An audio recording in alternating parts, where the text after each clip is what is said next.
El predicador londinense Carlos Spurgeon, que en el siglo XIX fue usado por el Señor tan grandemente, dijo esto, este predicador dijo: la soberanía de Dios es la almohada donde el Hijo de Dios descansa su cabeza en la noche. La soberanía de Dios es la almohada donde el Hijo de Dios descansa su cabeza en la noche. Cuando la enfermedad llega y vemos a seres queridos debatirse entre la vida y la muerte por el COVID, por una enfermedad, como ahora estamos orando por esta hermana Paquita y otros, cuando este problema llegan, el Hijo de Dios puede descansar en la soberanía de Dios. Cuando las tragedias ocurren, como quizá lo visteis, la muerte de este niño marroquí ayer en este pozo, esta tragedia tan grande, o cuando unos familiares mueren en un accidente de coche, el Hijo de Dios puede reposar en la soberanía de Dios. Cuando la presión, el estrés, las críticas injustas, el desánimo llegan a nuestra vida, el cristiano verdadero puede dormir por la noche porque confía en un Dios totalmente soberano, en un Dios que lo controla todo. Cuando lo peor ocurra y cuando el mundo venga a decirnos, como en este salmo, ¿dónde está ahora tu Dios? ¿Dónde está ese Dios en el que tú crees? Nosotros podemos decir, nuestro Dios está en los cielos, en el trono. Todo lo que quiso, ha hecho. Nuestro Dios es un Dios soberano. Está sentado sobre su trono. No es un Dios que creó el mundo y ahora se le ha ido de las manos. No, es un Dios que es rey y controla todo lo que ocurre. Él es rey de reyes, soberano, señor de señores, el amo, el jefe, el creador y el sustentador y el controlador de todo. Él es soberano en la creación, en la providencia, eso quiere decir en el control de todo, pero más que nada, y por encima de ninguna otra cosa, Dios es soberano en la obra más grande que se ha hecho nunca, en la salvación del hombre. Dios es soberano en la redención del hombre. ¿Os acordáis de Jonás? Aquel profeta rebelde que Dios le dice, ve para allá, y él va hacia el otro lado, y ahí en el mar hay esta tormenta, él dice, es mi culpa, lo echan del barco y viene este gran pez, una ballena o lo que sea, y se traga a Jonás. Y allí en el vientre del gran pez, Jonás se arrepiente, Jonás ora al Señor.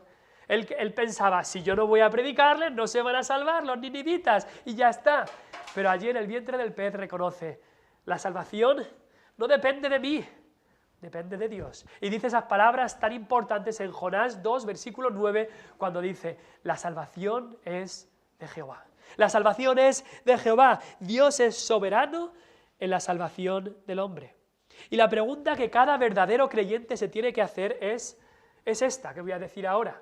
¿Por qué es que yo me arrepentí y yo creí? Y aquella persona que está al lado mía, o mi hermano, o mi compañero, o mi pariente, o mi amigo, aquella persona que escuchó el Evangelio como yo lo escuché en unas circunstancias muy similares, ¿por qué es que aquella persona no se arrepintió y creyó? ¿Por qué es que yo me arrepentí y creí en Cristo y ellos no? ¿Por qué? Y la respuesta debe ser siempre por la misericordia de Dios. Por la misericordia de Dios. No porque en mí había algo mejor, no, por la misericordia completamente de Dios. Gloria a su nombre. No a nosotros, oh Jehová, no a nosotros, sino a tu nombre da gloria. Nosotros no nos atrevemos a darnos nosotros ningún mérito por nuestra salvación. No a nosotros, a tu nombre da gloria. El cristiano verdadero debe querer dar toda la gloria a Dios. Así lo dice la primera pregunta de estas preguntas y respuestas del catecismo, que dice, ¿cuál es el fin principal del hombre? El fin principal del hombre es glorificar a Dios, darle la gloria a Él y disfrutar de Él para siempre. Y en la Reforma Protestante se recuperó este lema bíblico, este lema que está clarísimo en la palabra de Dios, se recuperó este lema de solo a Dios la gloria. La Iglesia Católica, con sus ritos, con sus enseñanzas falsas, estaba dando la gloria al hombre. Sí, un poco de gloria para Dios, pero otro poco de gloria, la mitad para Dios y la mitad para los santos, para la Virgen, para las personas. Pero la Biblia dice que toda la gloria debe ser a Dios. Su gloria no la va a compartir. Y cuánto más en la salvación, cuánto más en la salvación del hombre. En las últimas semanas hemos estado viendo algunos distintivos, algunos lemas, algunas descripciones de esta iglesia. No es nada nuevo, sino lo que se ha enseñado en esta iglesia por más de 30 años. Hace 3 semanas vimos que esta es una iglesia cristiana en su esencia. Somos una iglesia cristiana en esencia. Cristo es nuestro Salvador y creemos en su vida como el Cordero sin mancha, en su muerte como ese Cordero que quita el pecado del mundo, en su resurrección. Creemos en Cristo, somos cristianos en esencia. Hace 2 semanas vimos que somos evangélicos en creencia. Creemos en el verdadero evangelio que se recibe solamente por la fe. Que no somos salvos por hacer una serie de obras, sino simplemente por creer en Cristo, nuestro único Salvador. La semana pasada vimos que somos bíblicos en fundamento, que este libro es nuestra única autoridad de fe y práctica. Que este libro no tiene ningún error, que este libro es perfecto. Vimos el Salmo 19, la ley de Jehová es perfecta, que convierte el alma, el testimonio de Jehová es fiel, que hace sabio al sencillo, etcétera, etcétera. Este libro es nuestro único fundamento. Y estas 3, se podría decir, son las descripciones más importantes de esta iglesia. Somos cristianos en esencia, evangélicos en nuestra creencia y bíblicos en nuestro fundamento. Pero hoy queremos ver un distintivo más y las siguientes semanas iremos viendo más distintivos de esta iglesia. Acabamos de hablar de la soberanía de Dios, de la gloria de Dios y cómo en la Reforma protestante, en la Reforma, estas doctrinas fueron no hechas ni formuladas, sino redescubiertas, porque la Iglesia Católica había nublado todo eso. Así que hoy queremos ver que somos reformados en doctrina, Y quizá algunos escuchan este término y les suena muy extraño, ¿qué significa eso? Otros lo pueden escuchar y ya sacan las uñas como el gato, uy, esto tiene que ser algo malo, porque quizá han escuchado algo o tienen algún prejuicio o algo así. Y no tenemos problema en tener esta etiqueta mientras se entienda a qué nos referimos. Así que vamos a explicar un poco a lo que se refiere esto de creer en la doctrina reformada o de ser reformados en doctrina. ¿Qué significa la palabra reformado? Pues históricamente la reforma fue un movimiento en el que personas e iglesias cristianas se apartaron de los errores de la Iglesia Católica Romana hace más o menos 500 años. Fue un movimiento del Espíritu de Dios, un gran avivamiento. Y ser reformado es ser parte de un movimiento que fue movido por el Evangelio, un movimiento histórico y que se extendió a todo el mundo. Un movimiento que se llamó, como hemos dicho, la Reforma Protestante. La semana que viene, Dios mediante, estaremos viendo a qué se refiere el llamarse protestante. Que se refiere a que rechazamos esas doctrinas y errores que la Iglesia Católica Romana ha enseñado por tanto tiempo. Pero hoy queremos ver qué significa la palabra reformado. También ser reformado se ve resumido en unos estándares doctrinales o confesiones que han tenido algunas iglesias reformadas. La semana pasada estudiamos y enfatizamos de que la Biblia es nuestra única autoridad de fe y práctica, la palabra de Dios. Hablamos de ese lema de solo escritura, sola escritura. Pero eso no significa que todos los otros libros no tengan ningún valor, ¿no? En la Iglesia de Cristo ha sido necesario que el cuerpo de Cristo redacte documentos de doctrina, confesiones de fe, resúmenes de enseñanzas para así promover la verdadera unidad del cuerpo de Cristo y defenderse del error. Una ilustración que leía el otro día es una ilustración bastante simple. Imagínate que tú compras una finca ahí con algunos olivos en algún lugar de la comarca y tú has comprado la finca, estás muy contento y pues no has puesto ninguna valla ni nada porque no hace falta ni nada. El problema es cuando alguien compra la finca justo de al lado y esa persona dice que esos 2 olivos no te pertenecen a ti sino que le pertenecen a él. Uy, ¿qué pasa ahí? Pues entonces, ¿qué vas a hacer?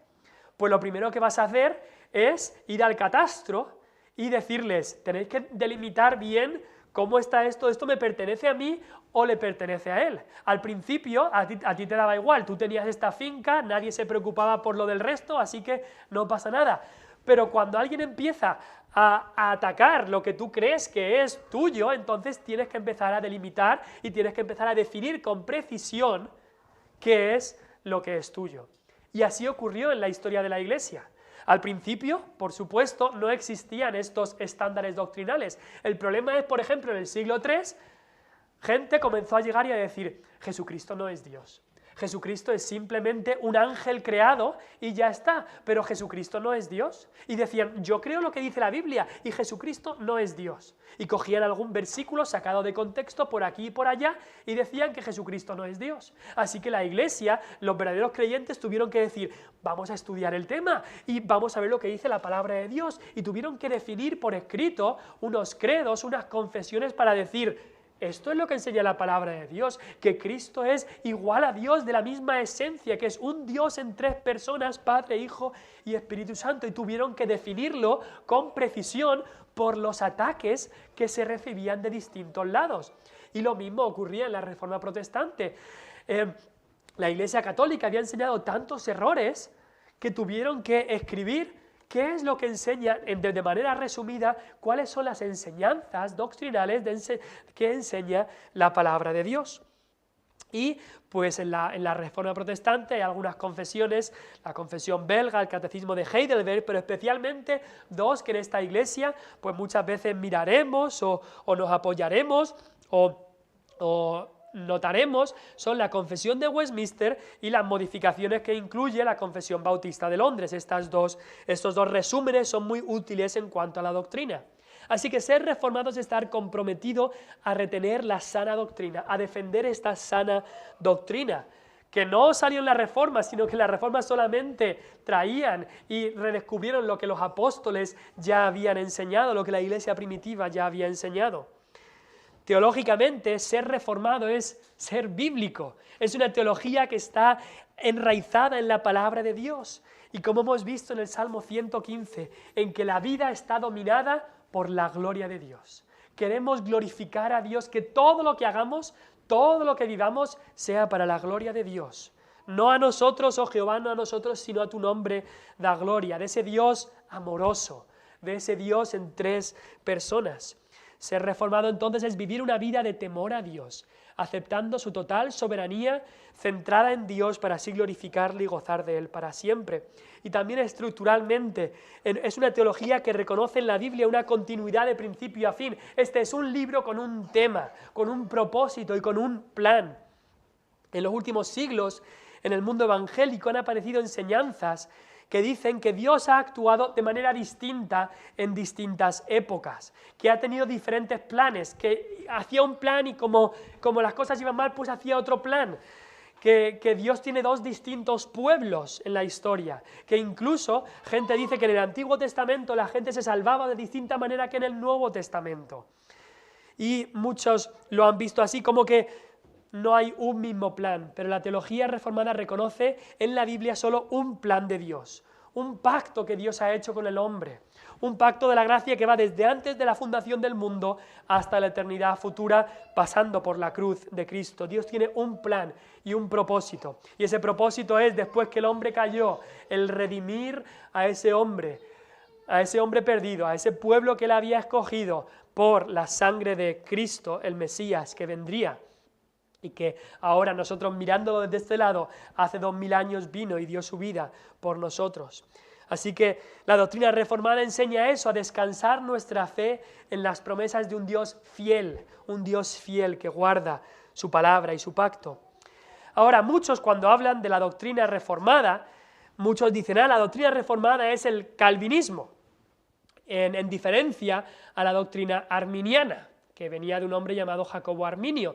Pero hay que llevar cuidado cuando hablamos de nombres. Estas etiquetas a veces pueden llevar a algunos a caer en posturas desequilibradas, porque Juan Calvino fue un hombre, un pecador salvado por la gracia de Dios como tú y como yo. Es verdad que él hizo mucho por promover la verdad de la palabra, pero él ni es la cabeza de la Iglesia, ni es el que nos dice lo que deberíamos hacer o no, es la palabra de Dios. Dice Jeremías 17:5, maldito el varón que confía en el hombre y que pone carne por su brazo y su corazón se aparta de Jehová. Y el único nombre que nos salva es el nombre de Cristo, y no hay otro nombre bajo el cielo dado a los hombres en que podamos ser salvos. Hechos 4:12. Habiendo dicho esto, hay pues enseñanzas que así se han resumido la enseñanza reformada, y que en otro día podríamos ver de dónde viene históricamente estas enseñanzas. Estos 5 puntos que se habla a veces de la doctrina reformada no fueron redactados por Calvino mismo, sino mucho después, en un concilio llamado el Canon de Dort, que los seguidores de Jacobo Arminio vinieron presentando una doctrina que no era conforme a la palabra de Dios, así que se reunieron muchos hermanos, muchos pastores de muchos distintos países para ver qué decía la palabra de Dios en cuanto al tema de la salvación. Y queremos ver un resumen de estas 5 enseñanzas. La primera es la elección eterna, y es que Dios en su gracia soberana decretó a aquellos que Él iba a salvar. Y la elección es una doctrina bíblica, nadie puede negar eso. Pero los seguidores de Arminio, de Jacobo Arminio, ellos creían en la elección, por supuesto, porque la Biblia habla muchísimo de la elección, de que somos escogidos, pero ellos decían, sí, Dios elige, pero Dios elige a los que Él sabe que van a tener fe.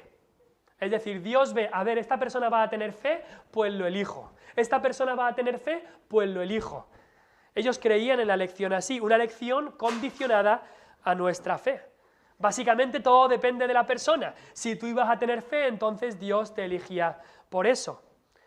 Pero como ha leído hoy el hermano José Luis, y vamos a ir a Efesios, por favor, Efesios 1.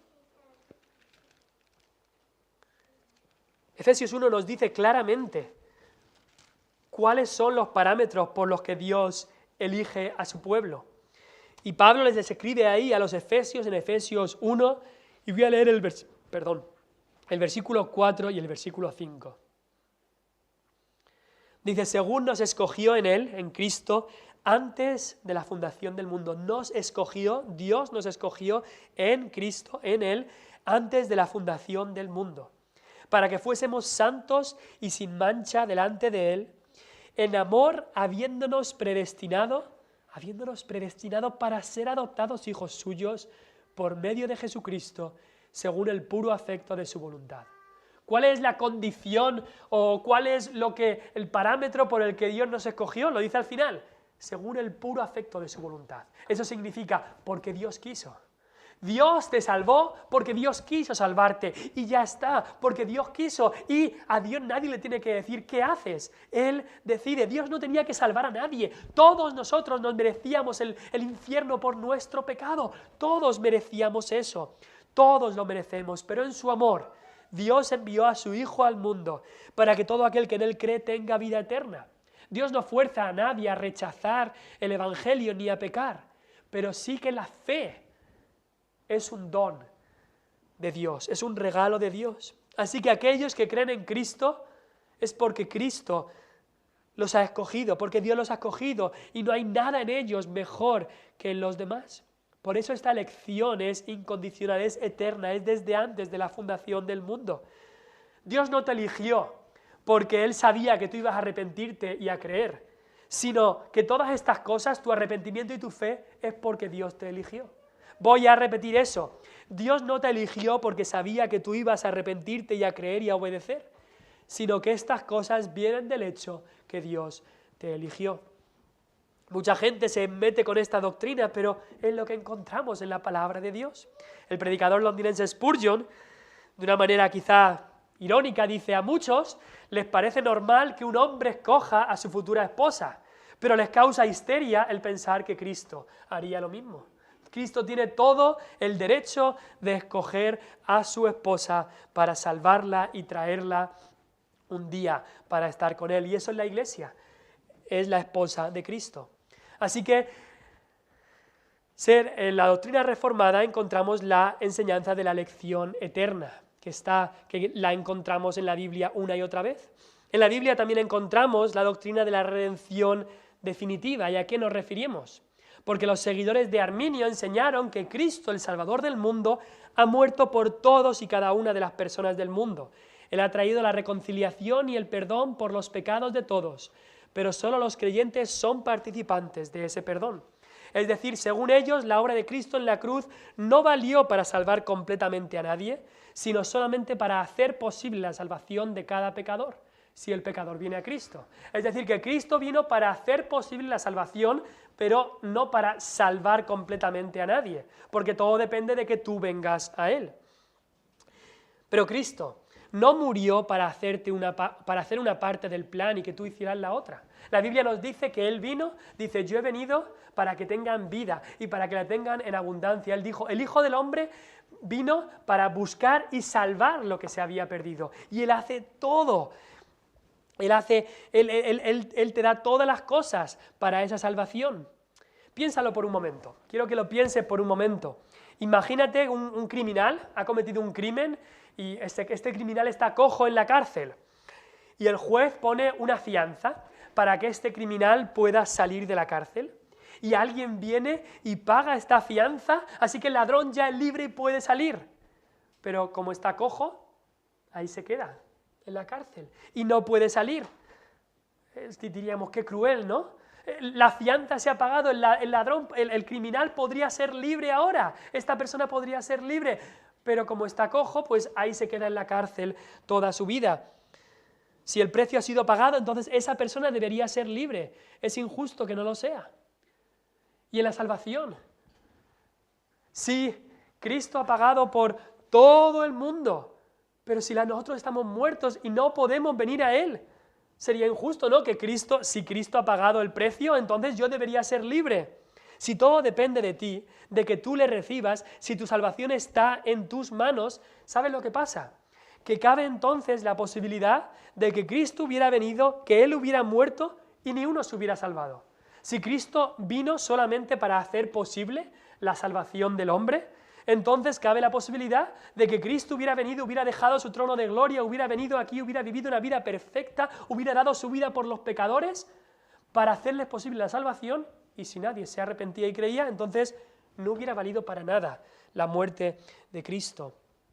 Pero la Biblia nos dice que la salvación pertenece a nuestro Dios. No solamente Cristo vino y murió por su pueblo, no solamente Él amó a su esposa y se entregó a sí mismo por ella, como nos dice Efesios 5, sino que también aseguró todo lo que hacía falta para que su esposa viniera a Él. No solamente pagó la fianza del criminal que estaba en la cárcel, sino que le dio todo lo posible al criminal, todo lo que hacía falta para que nosotros, los criminales, pudiéramos salir de la cárcel.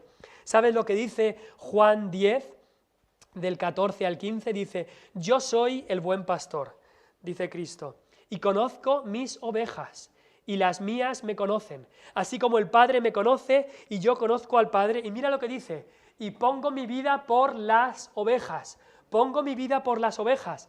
Pero mira lo que dice el versículo 26 de Juan 10. Hablándole después a los fariseos, les dice, pero vosotros no creéis, porque no sois de mis ovejas, como os he dicho. Cristo puso su vida por su pueblo, Cristo puso su vida por sus ovejas. Y aquellos que no creían y que murieron sin creer no eran parte de sus ovejas. Eso es lo que nos habla la palabra de Dios. Pero es que, quizá tenemos muchos, pero es que nos parece tal y tal. Vayamos a la palabra de Dios y así lo podremos entender. Y no es lo que a nosotros nos parece, sino lo que dice la palabra de Dios. Y recordemos una y otra vez, todos merecíamos el juicio, todos lo merecíamos y no hay ninguna injusticia en Dios. La tercera enseñanza bíblica que se enseña es la depravación total del hombre. Y eso significa que el hombre necesita desesperadamente la gracia soberana de Dios. Estos seguidores de este hombre arminio, los también llamados arminianos, ellos creían que el hombre, al ser pecador en sí mismo, no podía buscar a Dios, pero que Dios le había dado a todo el mundo un tipo de gracia que sí que pudiera entonces buscar a Dios y tener fe. Pero la Biblia enseña claramente una depravación total del hombre, de todo hombre. En Romanos 3 lo vemos eso bien claro. No hay quien entienda, no hay quien haga lo bueno, no hay ni siquiera uno. Todos se desviaron, a una se hicieron inútiles. No hay quien haga lo bueno, no hay ni siquiera uno. La Biblia enseña que que cada hombre, cada mujer, cada persona Somos totalmente depravados y eso no significa que hagamos todo lo malo que podamos hacer, no. Eso significa que cada parte de nuestro ser, cada célula de nuestro cuerpo está inclinado al mal. Después de que estos hombres, seguidores de Jacobo Arminio, vinieron y después que se reunieron estos pastores y estos hermanos para ver qué decía la palabra de Dios, escribieron esta declaración y dijeron: todos los hombres son concebidos en pecado. Salmo 51 dice David: en pecado me concibió mi madre. Todos los hombres somos concebidos en pecado. Desde pequeño estamos inclinados al mal. Eso es lo que enseña la palabra de Dios. Y al nacer como hijos de ira, lo ha leído el hermano José Luis en Efesios 2, versículo 3, el mismo apóstol Pablo, que era judío con tan gran currículum, dice: éramos por naturaleza hijos de ira. Eso es lo que dice la palabra de Dios. Somos incapaces de ningún bien que nos lleve a la salvación. Estamos inclinados al mal. Somos muertos en pecados y esclavos del pecado. Y no queremos ni podemos volver a Dios ni corregir nuestra naturaleza corrompida, ni por nosotros mismos mejorar sin la gracia del Espíritu Santo, que es quien regenera. En nosotros no hay ningún poder para ser salvos sin el Espíritu Santo y su gracia, que es la que nos da nueva vida. Vayamos a Efesios 2, un texto clave en todo esto. Efesios 2, versículo 1. Pablo le habla a los Efesios. Efesios 2, versículo 1. Dice: y Él, hablando de Dios, os dio vida a vosotros cuando estabais muertos en vuestros delitos y pecados. ¿Qué puede hacer un muerto? ¿Qué puede hacer un muerto? Un muerto puede creer, un muerto puede venir a Cristo, un muerto puede arrepentirse. No, un muerto no puede hacer nada porque está muerto. Y así es como estábamos cada uno de nosotros. Un muerto no puede hacer nada por su propia salvación. Nada puede hacer. Y dice no solamente muertos espiritualmente, sino que dice: en los cuales anduvisteis en otro tiempo, siguiendo la corriente de este mundo, conforme al príncipe de la potestad del aire, a Satanás, el espíritu que ahora opera en los hijos de desobediencia, entre los cuales también todos nosotros vivimos en otro tiempo, en los deseos de nuestra carne, haciendo la voluntad de la carne y de los pensamientos, y éramos por naturaleza hijos de ira, lo mismo que los demás. Hijos de ira significa que la ira de Dios estaba sobre ellos, sobre cada uno de nosotros. En nuestros pecados merecíamos la ira de Dios. Es lo que merecemos y no hay nada bueno en nosotros, ninguna serie de obras, ninguna serie de cosas que pudiéramos hacer en nosotros. Necesitábamos nueva vida. Un muerto no puede hacer nada por salvarse a sí mismo. Y en Romanos 3, lo puede leer en casa, habla de esto una y otra vez. La siguiente enseñanza es el llamamiento eficaz. Los seguidores de este hombre Arminio creían que la gracia de Dios no era irresistible. Ellos creían que Dios puede estar llamando al corazón, que Dios puede estar intentando salvar a una persona con todas sus fuerzas, pero que si la persona no quiere, si esa persona no le abre, entonces Dios no puede. Dios no puede. Y me acuerdo a alguien decir: la soberanía de Dios se choca contra la responsabilidad humana. El humano puede hacer frenar la soberanía de Dios, pero piénsalo, entonces Dios no es soberano. Si hay algo que Dios no puede hacer, entonces Dios no es soberano. Y hemos leído en el Salmo 115 que Dios todo lo que quiso ha hecho. Todo lo que quiso ha hecho. Creemos que cuando Dios salva a una persona, le da nueva vida para que esa persona pueda escuchar el Evangelio y creer y arrepentirse de sus pecados. Piensa en un momento en la resurrección de Lázaro. ¿Os acordáis en Juan capítulo 11 cómo Cristo resucita a Lázaro de los muertos? ¿Y qué es lo que Cristo dijo a Lázaro? Le dijo estas palabras: Lázaro, sal fuera o ven fuera. Pero Lázaro estaba muerto. ¿Cómo va un muerto a andar? Que es cruel, ¿no? Decirle a un muerto anda si el muerto ni puede andar ni puede oír. ¿Por qué Cristo dijo eso? Porque el mismo llamado de Cristo no solamente estaba el mandato de salir, sino que en ese mismo llamado Cristo incluía el poder para que Lázaro escuchase, para que Lázaro pudiera salir, el poder para levantarle de los muertos. Y cuando Cristo salva un alma, cuando el Señor te salvó a ti, cuando me salvó a mí, hizo lo mismo.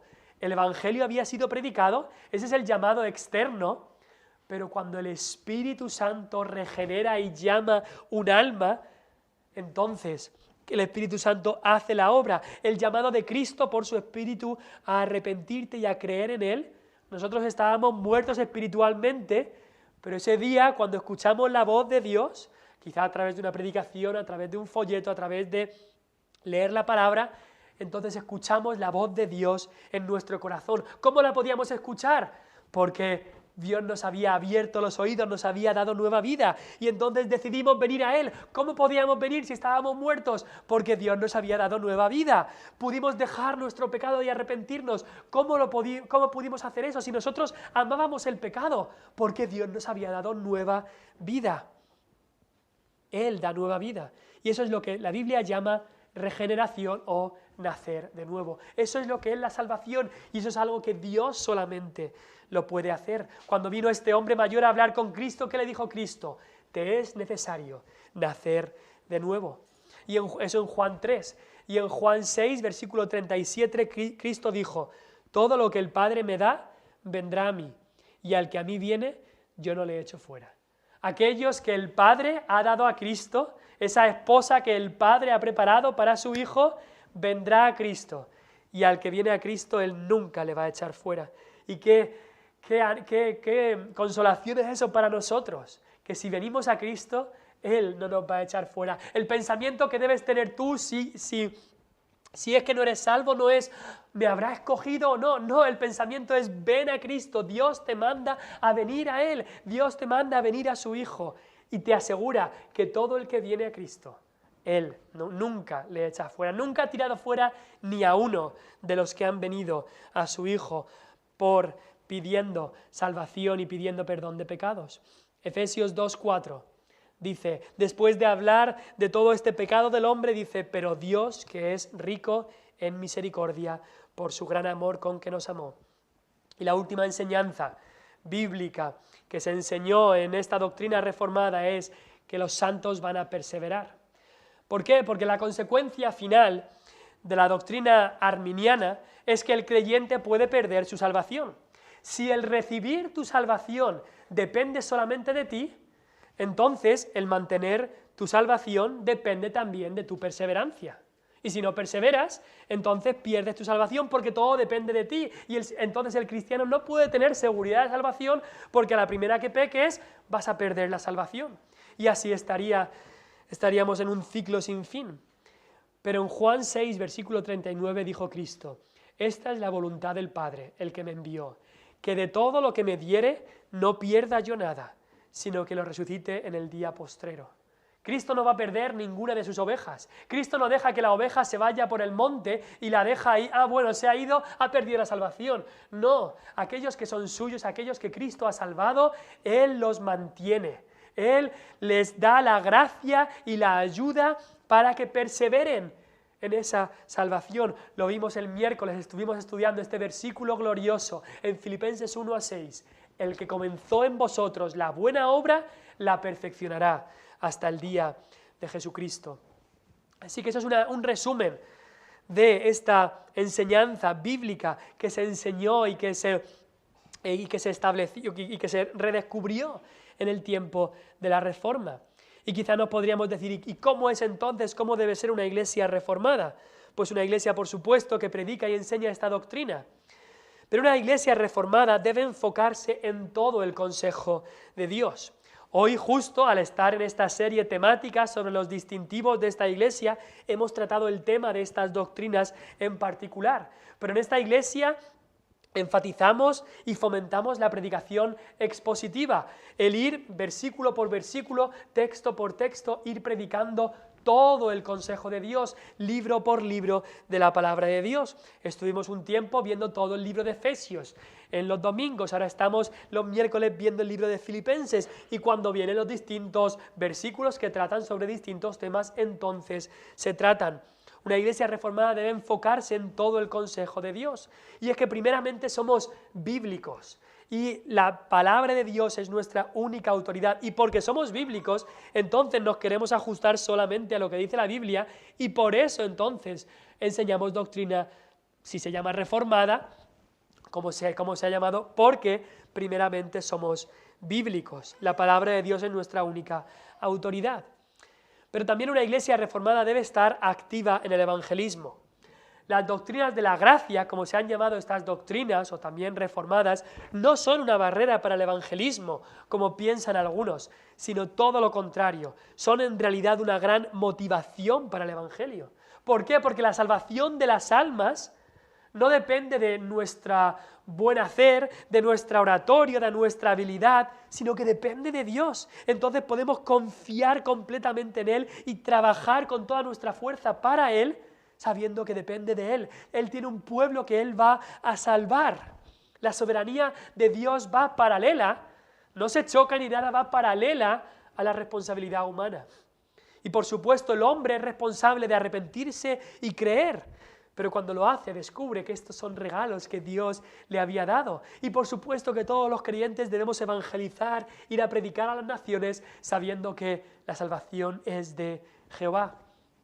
Hay un error y una postura que se ha llamado la postura hipercalvinista, pero que en realidad debería llamarse anticalvinista, y ha sido una desviación, un desequilibrio, y se ha enseñado en algunos lugares que es incorrecto dar la libre oferta del Evangelio a todos, que eso llevaría a confundirse, que solo hay que predicar el Evangelio a los que muestren signos de convicción de pecado, que son escogidos. Pero ni Cristo hizo eso. Eso es una desviación. Cristo predicó la libre oferta del Evangelio a todos. Unos se convirtieron y otros no, pero Cristo predicó el Evangelio a todos y debemos seguir su ejemplo. Debemos así seguir su ejemplo. Así que una iglesia reformada debe estar activa, con pasión por el Evangelio, por predicar el Evangelio, no fría y decaída y ociosa. También una iglesia reformada debe humillarse ante el Dios soberano. Salmo 115 dice, no a nosotros, sino a tu nombre da gloria. Nosotros no merecemos nada. Hemos visto estas doctrinas que solamente exaltan a Dios y nos humillan a nosotros. No hay nada en nosotros, todo es de Dios. Desgraciadamente algunos que han encontrado o han creído en las doctrinas de la gracia, que son tan profundas, verdades tan conmovedoras, algunos las han creído en la mente solo y se dedican pues al intelectualismo y quizá se creen superiores a otros que no crean estas cosas. Pero nosotros no debemos menospreciar nunca a nuestros hermanos que no crean exactamente como nosotros, sino que podemos tener comunión con ellos y sí oramos para que Dios les muestre estas verdades profundas de su palabra.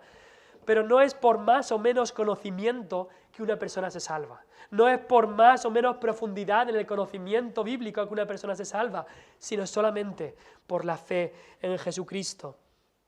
Una iglesia reformada también debe buscar la santidad verdadera.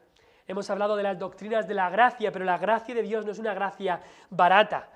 Hay gente que ha salido de iglesias legalistas y han ido a iglesias que predican las doctrinas de la gracia y eso les ha llevado en su modo de pensar a decir, bueno, la gracia de Dios es tan grande, es tan sublime, es tan inmensa, que cuanto más peque, pues más gracia va a abundar. ¿No dice el versículo, donde abundó el pecado, sobreabundó la gracia, así que no pasa nada? Por supuesto que pasa, Dios quiere la santidad de su pueblo. En ese mismo texto que dice, donde abundó el pecado, sobreabundó la gracia, dice Pablo después, ¿pecaremos para que la gracia abunde? En ninguna manera. Aquellos que Dios ha salvado, Dios quiere que anden en santidad y Dios les da un espíritu nuevo con deseos nuevos para que anden en esa santidad. Así que quiero citar ahora para acabar, ¿qué es pues creer en la doctrina reformada o ser reformada o ser una iglesia reformada? El pastor Andrés Birch, que fue pastor en Mallorca por un tiempo, leí este resumen que él hace, dice, decir que soy reformado es tener un concepto muy alto de Dios como Rey soberano, es dejar que Dios sea Dios. Es darle a Dios el lugar y la gloria que le corresponden. Es no permitir que el ser humano desplace a Dios en el centro del escenario del universo. Es insistir que la gloria de Dios y no la felicidad del hombre es lo que más importa. Es buscar glorificar y honrar a Dios en todas las áreas de la vida y de la vida de la Iglesia, etc. Eso es lo que queremos enseñar, eso es lo que queremos predicar, eso es lo que queremos practicar en nuestra vida. Estas doctrinas no se deben quedar en la cabeza, sino que deben pasar de la mente al corazón. Y no se deben quedar en el corazón, deben pasar del corazón a las manos. Debe ser una doctrina que afecte primero la cabeza, baje al corazón y del corazón vaya a la práctica, a vivir estas cosas en la práctica. Leía esta mañana justo el propósito de este librito que nos suele llegar de Portavoz de la Gracia, y me encanta el propósito que ellos ponen como el propósito del libro. Dice: humillar el orgullo del hombre, exaltar la gracia de Dios en la salvación y promover santidad verdadera en el corazón y la vida. Un libro con ese propósito de verdad va a ser un buen libro, y por eso lo recomendamos tanto, estos libretos que nos llegan de Portavoz de la Gracia cada 2 o 3 meses. Pero concluyendo todo esto, volvemos a ese texto en Salmo 115. Queremos en todo, y cuanto más en la salvación del hombre, darle la gloria a Dios en todo. Nosotros estábamos muertos, no podíamos hacer nada. Cristo lo hizo todo por nosotros. No solo murió por nosotros, sino que nos dio todo lo que necesitábamos para venir a Él. Y así podemos decir: no a nosotros, oh Jehová, no a nosotros, sino a tu nombre da gloria, por tu misericordia, por tu verdad, por tu salvación, por tu redención, por tu perdón. Tú mereces toda la gloria, yo ninguna. ¿Por qué han de decir las gentes: ¿dónde está ahora su Dios? Nuestro Dios está en los cielos, todo lo que quiso ha hecho. Cuando un día estemos en la presencia de Dios, hemos sido redimidos, salvados por su gracia, y estemos en su presencia, y se nos diga: ¿por qué debes tú entrar al cielo? ¿Por qué debes tú entrar a este lugar santo? Nuestra respuesta no va a ser: porque yo hice muchas obras. Para nada va a ser esa respuesta. Nuestra respuesta no va a ser: porque yo me arrepentí y creí. Tampoco va a ser esa la respuesta. Nuestra respuesta va a ser mirar a nuestro Salvador Jesucristo y decir: por Él, a su nombre, gloria. Nuestra respuesta va a ser: Señor, tú lo sabes, todo lo que has querido has hecho. Mi Dios está en los cielos, todo lo que quiso ha hecho. No hay nada en mí, no a mí, Señor, no a mí, sino a tu nombre sea toda la gloria, el imperio, la potencia, la honra, el honor, la majestad, todo sea al nombre del Señor Jesús. Vamos a orar y a pedirle al Señor que nos ayude a entender esto, a creerlo en nuestro corazón y a practicarlo con nuestra vida.